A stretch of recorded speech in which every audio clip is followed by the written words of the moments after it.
Bonjour à vous, c'est Yann et bienvenue dans cette nouvelle vidéo dans laquelle on va parler des 3 critères qui jouent sur le fût de chêne. Alors le titre, tel que je l'exprime, il n'est pas forcément très sexy, on va dire, mais ce que je veux vous donner ici, c'est quelques clés pour mieux comprendre ce qui caractérise, ce qui définit un fût de chêne. Ça veut dire que ici, je ne vais pas vous parler spécifiquement de ce qu'apporte le fût de chêne au vin. J'avais déjà consacré une vidéo sur ce sujet, je vous mets le lien sous la vidéo, où j'avais parlé donc des 3 apports principaux du fût de chêne, qui étaient donc les tanins, les arômes, des arômes spécifiques, et une micro-oxygénation des échanges gazeux, donc entre le vin et puis l'extérieur, via le fût, qui permettent d'apporter de la complexité au vin. Donc ça, c'est les apports, vous pouvez revoir la vidéo dans laquelle je parle beaucoup plus longuement. Ici, je veux parler des facteurs qui définissent les caractéristiques, l'identité du fût. Et je vais vous les présenter sur 3 axes, donc 3 critères. D'abord, alors je vous le présente comme ça en fait, je vous l'ai mis comme ça. Le fût, donc d'abord on va parler de la... Alors j'essaye de vous regarder ce que je vous montre en même temps. La matière, on parlera également de l'âge, et puis on parlera de la taille. Donc ce sont 3 critères intrinsèques, caractéristiques du fût, et qui vont permettre de jouer d'une manière ou l'autre sur les apports qui vont être faits sur le vin. Alors, ce qu'il faut savoir, c'est que historiquement, le fût n'a pas toujours existé. Dans l'Antiquité, on utilisait les amphores, donc en terre cuite. Et ce sont seulement les Gaulois qui ont inventé le tonneau. Mais à la base, l'utilisation du tonneau, c'était plus dans un but de, certes de fabrication, mais aussi de stockage. C'était pour le stocker, pour le transport aussi. Donc c'était dans un but pratique. Et il n'y avait pas forcément derrière un intérêt, on va dire, qualitatif. On n'avait pas forcément à mener une réflexion sur les apports possibles qu'on pouvait avoir sur le vin qui était élevé en fût de chêne. Aujourd'hui, le fût de chêne, ça fait partie donc, des éléments qui définissent l'identité du vin. Vous savez que dans ce qui définit l'identité du vin, il y a donc le cépage et tous les facteurs environnementaux, les terroirs, etc. Il y a la viticulture, la vinification, l'élevage et le vieillissement.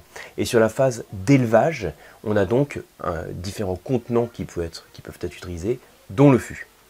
Et donc c'est à ce niveau-là que le fût va avoir des apports sur le vin. Petite parenthèse aussi, il faut savoir que tous les vins ne peuvent pas forcément bénéficier d'un passage en fût de chêne. C'est pas forcément une bonne chose de mettre, on va dire, alors, entre guillemets, un petit vin, un vin plus léger, avec moins de concentration dans un fût de chêne. Je le présente parfois de cette manière-là, donc je vous montre la courbe. Vous voyez, alors QO, ça veut dire qualité organoleptique, donc on va dire les qualités en termes d'arôme, en termes gustatifs. Et puis on a ici la durée d'élevage en fût. C'est pas en cuvinox, ça c'est en fût. Et de manière générale, on considère qu'un vin, qui soit rouge ou blanc d'ailleurs, qui est corsé, va pouvoir, on va dire, être valorisé par un passage en fût de chêne, ce qui n'est pas le cas d'un vin léger. Ce qu'on entend ici par vin léger, donc ce que j'ai dit tout à l'heure, un vin un petit peut-être plus dilué, avec moins de concentration, moins de complexité initialement en termes d'arôme. Donc tous les vins ne vont pas bénéficier d'un passage en fût de chêne. Voilà, c'est une petite parenthèse. Donc, et les vins qu'on va élever en fût de chêne vont donc avoir différents apports. Et la première chose qui va jouer comme critère sur les caractéristiques du fût, c'est la matière. Donc, je vous l'ai mis ici. Voilà, premier point, la matière. Ça veut dire qu'on parle de fût en bois. Il n'y a pas seulement le fût de chêne, on peut aussi avoir recours à d'autres bois, d'autres types de bois. Et en fonction du bois qu'on utilise, on va avoir des propriétés différentes. Donc, je vais citer par exemple l'acacia. Le châtaignier. Alors le châtaignier n'est pas trop utilisé parce qu'il apporte un peu d'âpreté, d'amertume au vin. L'acacia peut être éventuellement utilisé donc plutôt pour des vins blancs. Il apporte des notes assez délicates. Alors on parle d'agrumes, éventuellement de notes un peu de miel.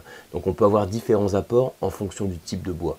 Donc le plus communément utilisé, vous le savez, c'est le fût de chêne. Mais là encore, au niveau des chênes, il existe différentes espèces. Donc là, je ne vais pas trop rentrer dans le détail, mais juste vous donner quand même les clés à avoir en tête. Donc il y a différentes espèces et il y a également différentes localisations. Et en fonction de la localisation du chêne, en fonction de l'espèce, on va avoir des caractéristiques différentes. Et ces caractéristiques différentes, elles vont s'expliquer principalement par la taille du grain.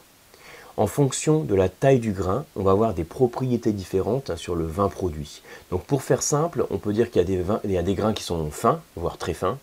Il y a des grains qui sont plus gros et des grains moyens. Voyez, on va faire comme ça sur 3 niveaux, fin, moyen et gros. Et en fonction de la taille du grain, on va avoir des apports différents sur le vin. Alors je vous le représente de cette manière-là, cette courbe que j'ai faite ici. Alors regardez, on voit en abscisse, ici, je regarde en même temps ce que je vous ai mis, donc la taille du grain, fin, moyen, gros. Et ici, on voit les deux courbes, donc ce qui augmente en fonction de la taille du grain, logiquement, c'est plein de bon sens, si le grain est plus gros, il y a plus d'air qui passe, donc on va favoriser les échanges gazeux. Et on considère qu'on va avoir aussi plus de tanins qui vont être diffusés. Et quand on a un grain qui est plus fin, par contre, on va avoir des arômes qui vont être plus importants. Vous voyez ici, hein, je regarde en même temps, donc j'ai mis les arômes plus marqués. Et par contre, quand le grain devient un peu plus grossier, un plus gros, les arômes sont moins marqués. Donc ça veut dire par exemple qu'un chêne du Limousin qui a des gros grains va pas avoir le même apport qu'un chêne des Vosges, ou encore moins qu'un chêne du Tronchet qui va avoir des grains beaucoup plus fins. Donc quand le grain est plus fin, les échanges gazeux sont beaucoup plus modérés. On a donc un élevage qui est plus lent. Et en général, on va faire une corrélation entre la finesse du grain et la qualité du vin produit. Parce qu'on a un échange gazeux qui est plus limité, hein, qui est beaucoup plus modéré. Et donc on a une évolution lente du vin qui permet de développer certains composés aromatiques et donc apporter aussi plus de complexité et plus d'arômes. Donc ça, c'était le critère de la matière, donc du type de bois, du type de grain, de sa localisation, éventuellement de l'espèce de chêne. L'autre critère, donc je vous montre ici, c'est, je l'ai mis là, l'âge. Donc ça veut dire qu'en fonction de l'âge du fût, on va avoir un apport qui va être plus ou moins marqué. Donc vous savez que dans le processus de fabrication du fût, on va chauffer, hein, pour permettre le cintrage. Et le degré de chauffe, l'intensité de la chauffe et le fait aussi qu'on utilise un fût de chêne neuf, donc dans lequel la chauffe a été beaucoup plus récente, va permettre d'apporter des arômes spécifiques. Parce que la chauffe du bois va permettre la création de composés aromatiques spécifiques, hein, par ce qu'on appelle les réactions de Maillard. Donc quand ça chauffe, ça crée des composés aromatiques, et quand vous mettez votre vin dedans, ça va les transmettre au vin. Les notes de grillé, de toasté, de fumé, qui sont caractéristiques du chêne. Et alors, il faut savoir, j'ai refait une courbe ici, qu'au cours du temps, les arômes, je vous montre là, donc au cours du temps, donc en fonction de l'âge du fût, on va avoir donc on va dire la capacité à transmettre des arômes qui va diminuer, mais également les tanins transmis par le bois vont diminuer au cours du temps. Donc un fût de chêne neuf, c'est celui qui va être le plus à même de transmettre toutes les caractéristiques du fût, c'est-à-dire les tanins et les arômes, donc en tête. Hein. Et puis, quand le fût va vieillir, au bout de 3 ans, 4 ans, et on considère qu'au-delà de 4 ans, l'apport de tanin est quasiment négligeable. Donc ça veut dire que je peux quand même, pour élever mon vin, utiliser un vieux fût, hein, qui a plusieurs années. Je ne vais pas forcément avoir d'apport de tanin ni d'arômes liés directement au chêne. Par contre, j'ai d'une part une micro-oxygénation, qui permet quand même la création, on va apporter de la complexité et de créer des composés aromatiques. Mais vous voyez la différence, c'est que dans un cas, les composés aromatiques sur lesquels j'insiste sont apportés spécifiquement par le chêne, et dans l'autre cas, ce sont des composés aromatiques qui sont créés par l'élevage en fût, de par la micro-oxygénation. J'espère que vous me suivez, c'est une thématique un petit peu technique. Et donc, le dernier point, le dernier critère qui va jouer sur l'identité, sur les caractéristiques du fût, c'est sa taille.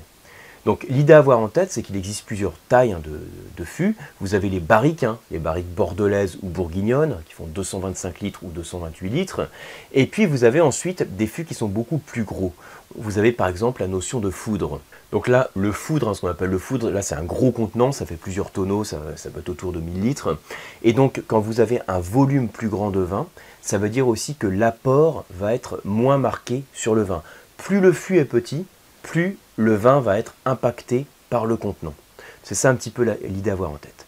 Donc voilà les 3 pôles sur lesquels je voulais insister. Donc la matière, donc on a vu les différents types de matière, l'âge du fût et puis également sa taille. Ça veut dire que vous, en tant que dégustateur, à chaque fois que vous dégustez un vin qui a été élevé en fût de chêne, il faut certes avoir en tête les apports qui sont effectués par le fût, hein, les notions d'arôme, de tanin et de micro-oxygénation, mais aussi savoir que toutes les caractéristiques qui sont apportées par un fût, par un tonneau, par un contenant en bois, sont liées à des critères spécifiques à ce contenant. Voilà, j'espère que ça vous permet de mieux comprendre l'impact du fût. C'est un thème qui est un petit peu technique, donc si vous êtes arrivé jusqu'ici, bravo à vous. Si la vidéo vous a plu, merci de la liker, merci de la partager, Et pour ma part, je vous retrouve comme toujours sur les formations du COAM, sur les diplômes et sur la box pour se former au vin, les masterclass de dégustation. Merci et à bientôt.